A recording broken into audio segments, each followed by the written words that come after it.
Mayfair was supposed to be the safest playground of London's rich, but on the night of October 10th, 2024, the hunters became the hunted.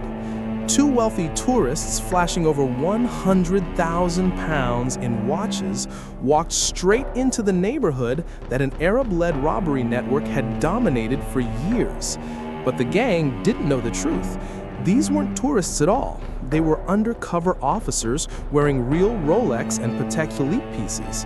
And in the next 60 seconds, a single mistake would expose a billion-dollar crime syndicate stretching from North Africa to the heart of London's financial elite.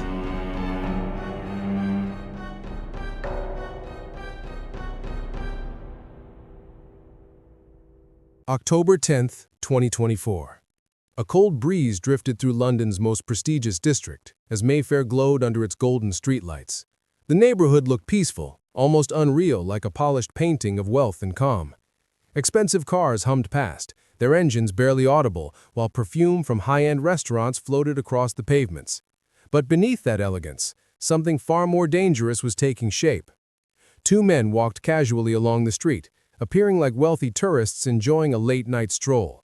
They spoke softly, laughed occasionally, and pointed at store windows with relaxed gestures. On their wrists shimmered over £100,000 worth of luxury, a Rolex Daytona and a Patek Philippe Nautilus, both positioned just enough to gleam in the light. But the truth was far more calculated. These men were not tourists at all. They were DC Alex Turner and DS Omar Rahman, undercover officers from the Metropolitan Police, executing one of the most ambitious sting operations the city had seen in years.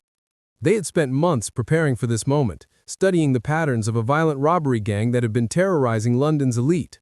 Known in the media as the Rolex Rippers, the criminal network was responsible for dozens of carefully coordinated attacks targeting luxury watches. Their victims were usually wealthy pedestrians strolling alone at night, and their tactics were fast, precise, and ruthless.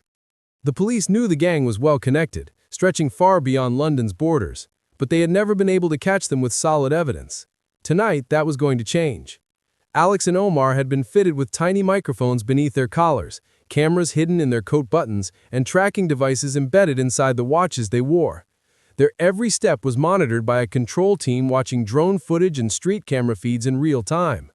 The operation was risky, but it was the only way to catch the gang red-handed. As Alex and Omar reached the busier part of Mayfair, Alex felt the vibration of his concealed earpiece. A calm voice whispered, "Possible spotter nearby. Stay natural." He didn't react. Neither did Omar. They continued their tourist act flawlessly, pointing at a boutique across the road and discussing the price of a jacket in accents they had practiced for weeks. But across the street, leaning against the side wall of a building, stood a young man observing them with the cold, calculating gaze of a hunter. His name was Yakob Harket, a 21-year-old whose reputation in the criminal world was growing faster than his age. He had been involved in targeting victims for over a year, but had never been caught. Yakob had the confidence of someone who believed he could not fail, someone who thought the streets belonged to him. He watched Alex and Omar carefully, noticing the glint of their watches and the subtle signs of wealth. They walked like tourists, dressed like tourists, behaved like tourists. Everything about them screamed opportunity. Yakob's heartbeat increased, not from fear, but from excitement. He believed he had found the perfect pair of victims.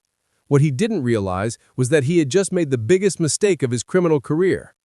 Yakob pulled out his phone and typed a short message to the gang's private chat. 2 targets, big pieces, north route, easy. Then he pocketed the phone and casually began following the officers from a distance that he thought was safe. But nothing he did tonight was safe. Unknown to him, his message had already pinged inside the police control room. The gang's so-called encrypted communication system had been silently breached by cyber specialists weeks ago. Every order, every location, every plan, they were all being watched. Alex and Omar entered a quieter lane of Mayfair, a route chosen deliberately for its limited visibility and history of robberies. Yakob followed confidently, his footsteps light, his eyes fixed on the watches. His job was to observe until the perfect moment, then give the signal to the riders waiting nearby. He had no doubts. The victims looked distracted. The timing was perfect. The street was narrow, and the getaway routes were ready. In his mind, everything was going exactly as planned. Meanwhile, the police monitored everything. Scooter approaching from the south. E-bike closing in from the west. Impact in 40 seconds. Alex remained perfectly calm. Omar adjusted his phone, pretending to check a map like any lost tourist would do. They slowed down just enough to appear harmless, but kept walking to maintain the natural flow. Yakob drifted closer, now only a few steps behind them. Close enough to see the texture of the watch straps, close enough to hear part of their conversation, close enough to feel victory. His adrenaline was rushing. He raised his hand slightly, a gesture so subtle that an average person would never have noticed. But it wasn't meant for an average person. It was the signal. A stolen scooter roared from the corner, followed by the faint hum of an electric bike accelerating into position. The two-masked riders emerged from opposite ends of the lane, synchronized like trained predators closing in on prey. For Yakob, this was the moment he believed he would impress the gang and earn more trust, more money, more status. But for the police, this was the moment they had spent months preparing for. Alex slowed down, pretending to admire a doorway. Omar lifted his phone as if taking a photo. They had to look unaware, vulnerable, unprepared. The riders sped closer, 10 meters, 8 meters, 6 meters. Yakob took one decisive step forward. Everything seemed perfectly aligned for the criminals. Except one thing. Tonight's targets weren't helpless tourists. They were the trap. The final seconds before impact stretched like slow motion. The scooter lunged forward. The e-bike swerved in from the right. Yakob rushed in to grab the arm of the tourist. And at that exact moment, the entire operation snapped into action. In one synchronized move, plainclothes officers from both ends of the lane exploded into the scene, blocking exits, cutting off the attackers, and overwhelming the gang before they even understood what had gone wrong. Yakob froze as several armed officers surrounded him. The riders crashed into the blockade with shock and confusion in their eyes. In less than 5 seconds, the operation that the gang thought they controlled had flipped into the most disastrous moment of their lives. Yakob's face drained of color as he realized the truth. He hadn't been hunting tourists. He had walked straight into an undercover mission designed to dismantle the entire crime network, and he had been the one to trigger it.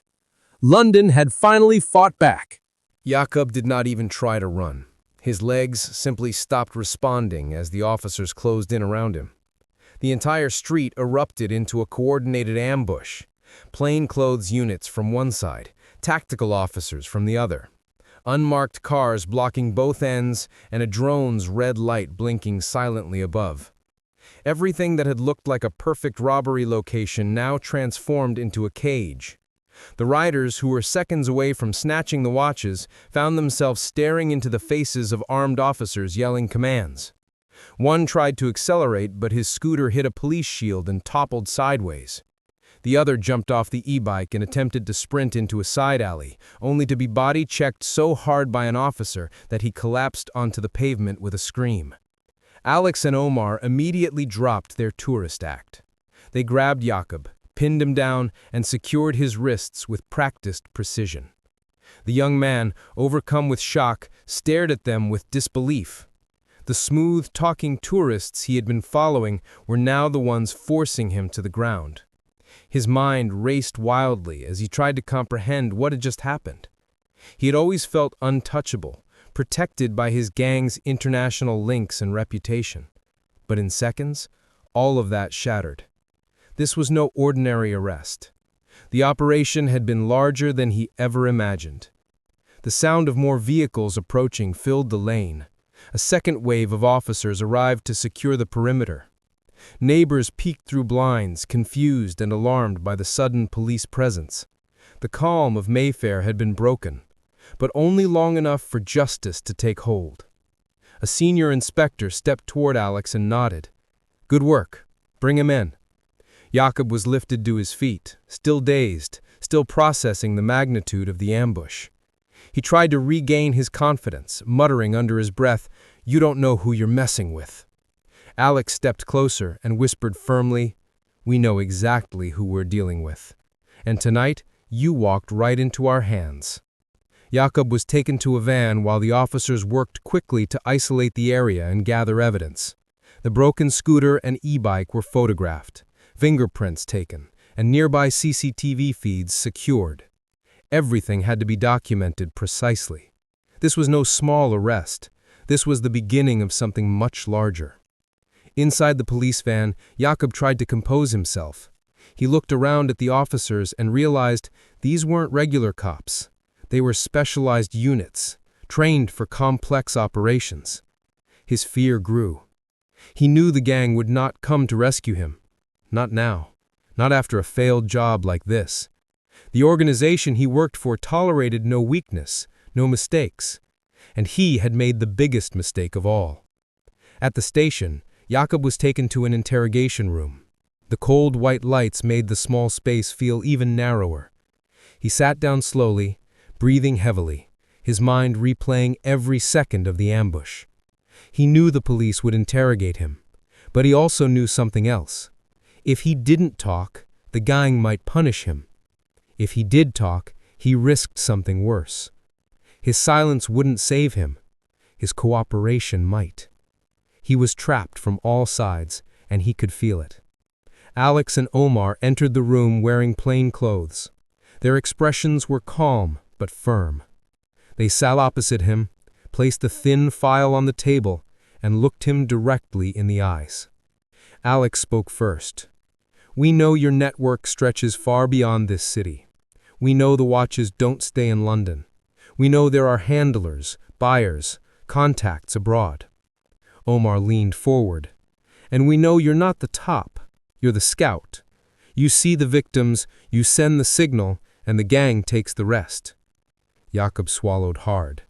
They knew too much already. The officers opened the file, showing photos of gang members, maps of routes, transaction screenshots, and intercepted messages. He felt his stomach twist. He had no idea the police had gathered so much evidence. He realized this was not just about his arrest. This was about dismantling the entire chain. Hours passed. Officers went in and out. Yakob stayed silent for as long as he could, but the pressure was mounting. He knew the gang would not protect him. He knew he was expendable. He also knew the police would likely keep digging, with or without him.